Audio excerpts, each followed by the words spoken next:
Bismillahirrahmanirrahim. Assalamualaikum warahmatullahi wabarakatuh. Alhamdulillahilladzi anzala sakinata fi qulubil mu'minin liyazdadu imanan ma'a imanihim. Assalatu wassalamu ala asyrafil anbiya'i wal mursalin wa ala alihi wa sahbihi ajmain amma ba'.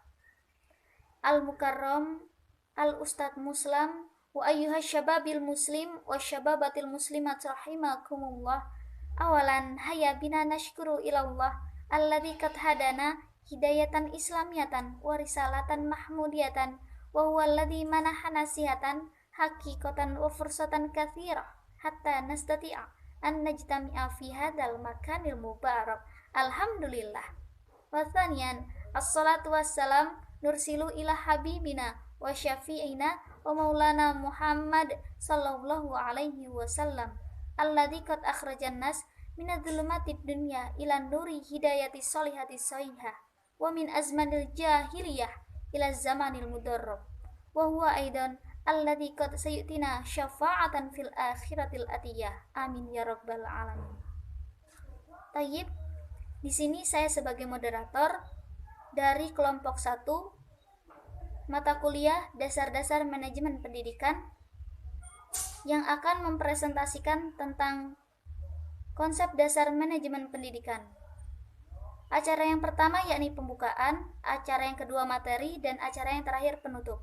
Mari kita buka acara ini dengan membaca lafal basmalah. Bismillahirrahmanirrahim. Selanjutnya yaitu materi yang akan disampaikan oleh petugas. Kepadanya dipersilahkan.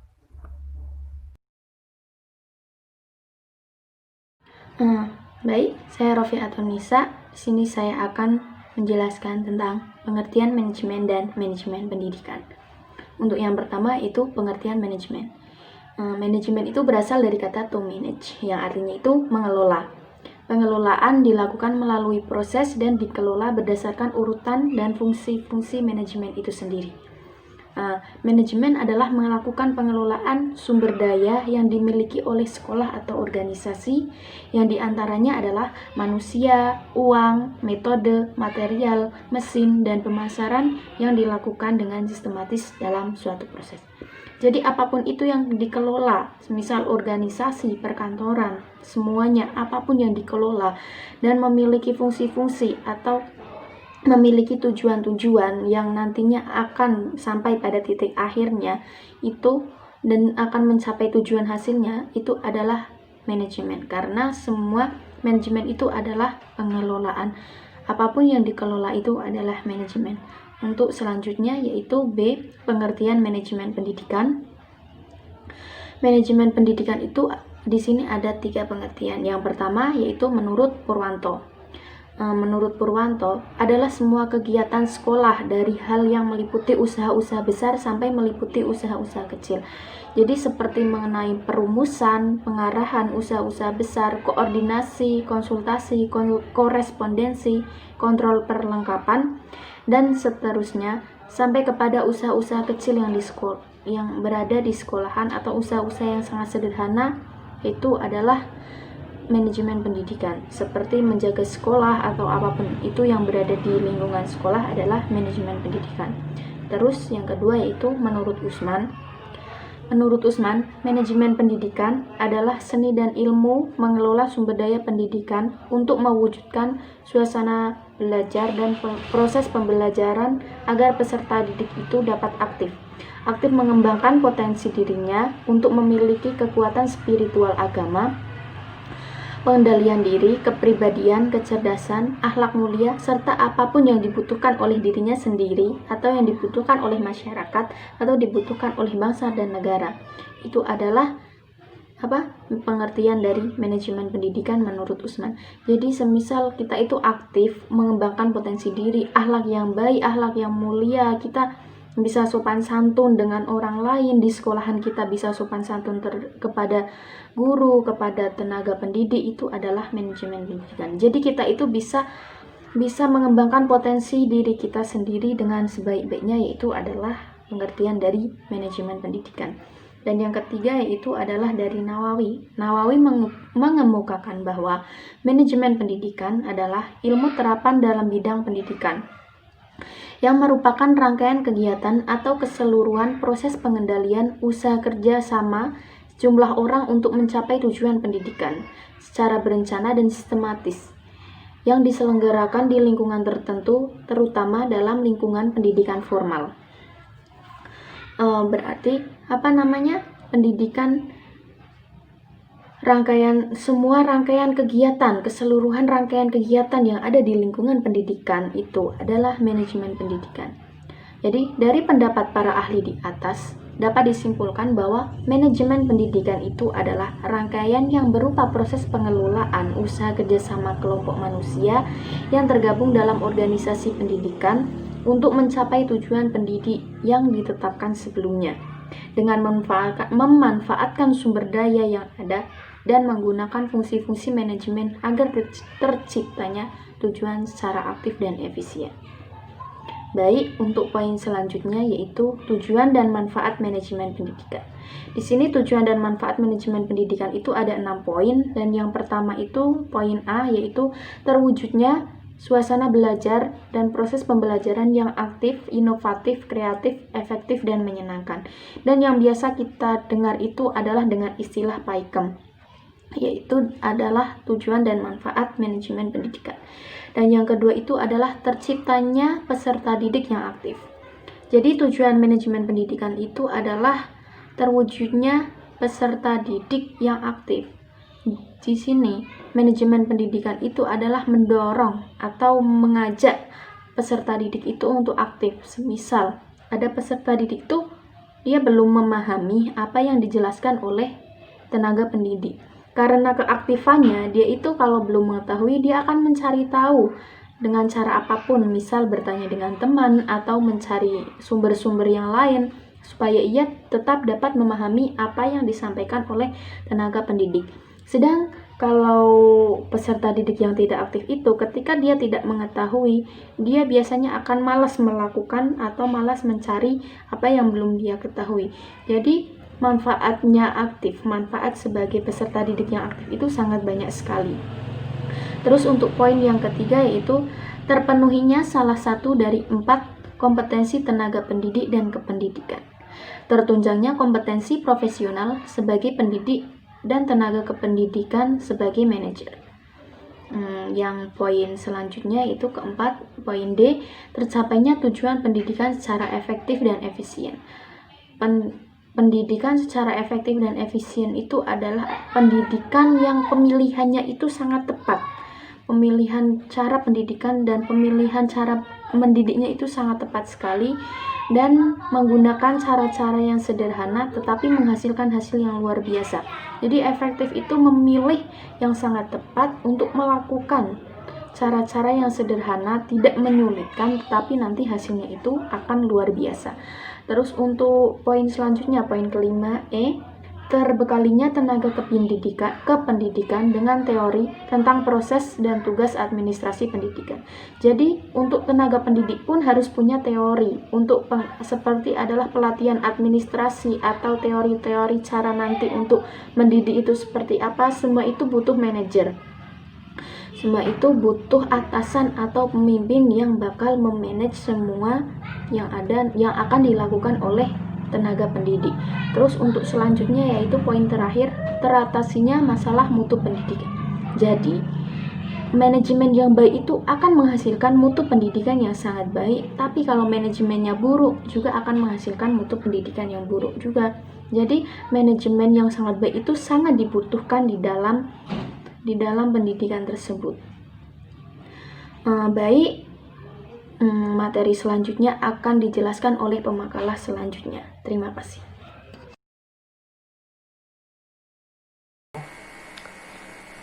Saya Akmal Nofrian dari kelompok 1 ingin mempresentasikan tentang peran dan fungsi manajemen pendidikan. Yang pertama ialah efisien dalam menggunakan sumber daya. Jadi, dengan mempelajari manajemen pendidikan dengan baik, diharapkan seseorang dapat mengelola sumber daya secara efisien Misalnya, sumber daya yang berupa pembiayaan, waktu, dan lain sebagainya. Terus, yang kedua, efektif dalam mencapai tujuan. Dengan mempelajari manajemen pendidikan secara berkesinambungan dengan secara sungguh-sungguh, diharapkan seseorang dapat mengefektifkan proses dan sumber daya yang dikelola untuk mencapai tujuan dengan optimal. Terus yang ketiga ialah bermuara pada tujuan pendidikan. Nah, yang ini tujuan manajemen pendidikan tidaklah lepas dari tujuan pendidikan nasional, yaitu bertujuan untuk mengembangkan kemampuan dan membentuk watak serta peradaban bangsa yang bermartabat dalam rangka mencerdaskan kehidupan bangsa. Bertujuan untuk berkembangnya potensi peserta didik agar menjadi manusia yang beriman dan bertakwa kepada Tuhan Yang Maha Esa, berakhlak mulia, sehat, berilmu, cakap, kreatif, mandiri, dan menjadi warga negara yang demokratis serta bertanggung jawab. Terus yang keempat, mendukung kegiatan pendidikan dalam upaya mencapai pendidikan. Nah, yang ini manajemen pendidikan juga mendukung dan memfasilitasi kegiatan pendidikan baik secara langsung maupun tidak langsung. Kegiatan pendidikan yang didukung dengan manajemen pendidikan yang baik akan mendapatkan hasil yang baik. Fungsi manajemen pendidikan adalah elemen-elemen dasar yang akan selalu ada dan melekat di dalam proses manajemen, yang akan dijadikan acuan oleh manajemen dalam melaksanakan kegiatan pendidikan untuk mencapai tujuan yang efektif dan efisien. Dalam manajemen terdapat fungsi-fungsi manajemen yang terkait erat di dalamnya. Terima kasih. Assalamualaikum warahmatullahi wabarakatuh. Saya Umi Salama yang akan menjelaskan tentang prinsip manajemen pendidikan dan ruang lingkup manajemen pendidikan. Prinsip manajemen pendidikan menurut Douglas itu terbagi menjadi 5, yaitu yang pertama, memprioritaskan tujuan di atas kepentingan pribadi dan kepentingan mekanisme kerja. Yang kedua, mengkoordinasikan wewenang dan tanggung jawab. Yang ketiga, memberikan tanggung jawab kepada personal sekolah. Yang keempat, yaitu mengenal secara baik faktor psikologi manusia. Dan yang kelima, relativitas serta nilai-nilai. Sedangkan menurut Dawker, prinsip manajemen pendidikan melalui MBO. Apa itu MBO? Manajemen by Objective. Manajemen by Objective itu ada 7 langkah. Yang pertama, menentukan hasil akhir. Yang kedua, menganalisis apakah hasil akhir itu sesuai dengan tujuan sekolah. Yang ketiga, menentukan sasaran. Yang keempat, menentukan tugas-tugas. Yang kelima, menentukan kegiatan apa saja yang sesuai dengan sasaran tersebut. Yang keenam, menentukan batas-batas pekerjaan. Dan yang ketujuh, monitoring dan membuat laporan. Selanjutnya yaitu ruang lingkup manajemen pendidikan. Menurut Fatah, manajemen pendidikan yaitu suatu alat yang digunakan untuk mencapai tujuan dari pendidikan melalui pengolahan bidang-bidang pendidikan. Menurut Baharudin, ruang lingkup manajemen pendidikan itu ada 8. Yang pertama, manajemen kurikulum. Kedua, manajemen personalia. Ketiga, manajemen peserta didik. Manajemen kurikulum, contohnya seperti KTSP dan K13. manajemen personalia, contohnya struktur organisasi dalam sekolah. Manajemen peserta didik, yaitu di mana membimbing peserta didik dimulai dari mereka masuk sekolah sampai mereka lulus sekolah. Manajemen sarana dan prasarana, contohnya papan tulis, kapur tulis, spidol, dan lain sebagainya. Manajemen keuangan, yaitu dana BOS. Manajemen administrasi, yaitu menginventarisasi peralatan kantor.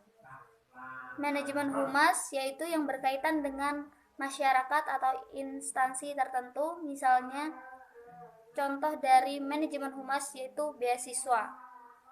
Sedangkan yang terakhir, manajemen layanan khusus, yaitu contohnya seperti perpustakaan, kantin, UKS, masjid, dan lain sebagainya. Terima kasih. Mungkin hanya ini yang dapat saya sampaikan. Sekian.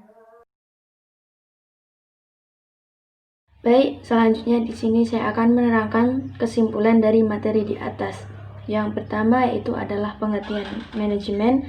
Pengertian manajemen itu adalah pengelolaan sumber daya yang dimiliki oleh sekolah atau organisasi.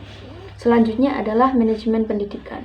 Manajemen pendidikan adalah suatu kegiatan atau rangkaian yang berupa proses pengelolaan usaha kerjasama kelompok manusia yang bergabung dalam organisasi pendidikan untuk mencapai tujuan pendidikan yang telah ditetapkan. Selanjutnya yaitu adalah tujuan dan manfaat manajemen pendidikan. Yang pertama adalah terwujudnya suasana belajar dan proses pembelajaran yang aktif, inovatif, kreatif, efektif, dan menyenangkan, atau yang biasa disebut dengan istilah PAIKEM. Yang kedua adalah terciptanya peserta didik yang aktif. Ketiga, terpenuhinya salah satu dari 4 kompetensi tenaga pendidik dan kependidikan. Selanjutnya yaitu adalah peran dan fungsi manajemen pendidikan. Yang pertama adalah efisien dalam menggunakan sumber daya. Yang kedua, efektif dalam pencapaian tujuan. Yang ketiga, bermuara pada tujuan pendidikan. Yang keempat, mendukung kegiatan pendidikan dalam upaya mencapai tujuan pendidikan. Selanjutnya adalah prinsip manajemen pendidikan. Yang pertama yaitu memprioritaskan tujuan atas kepentingan pribadi dan kepentingan mekanisme kerja. Selanjutnya yaitu mengkoordinasikan wewenang dan tanggung jawab. Yang ketiga, memberikan tanggung jawab pada personel sekolah hendaknya sesuai dengan sifat-sifat dan kemampuannya. Terus, ruang lingkup manajemen pendidikan. Di sini ruang lingkup manajemen pendidikan itu meliputi manajemen kurikulum, manajemen personalia, manajemen peserta didik, manajemen sarana dan prasarana, manajemen keuangan, manajemen administrasi, manajemen humas, dan yang terakhir yaitu manajemen layanan khusus. Baik, sekian presentasi dari kelompok kami. Apabila terdapat banyak kesalahan dalam penyampaian materi atau kekurangan kami dalam pemahaman materinya, kiranya kami mohon maaf yang sebesar-besarnya. Sekian, wallahul muwaffiq ila aqwamit thoriq. Wassalamualaikum warahmatullahi wabarakatuh.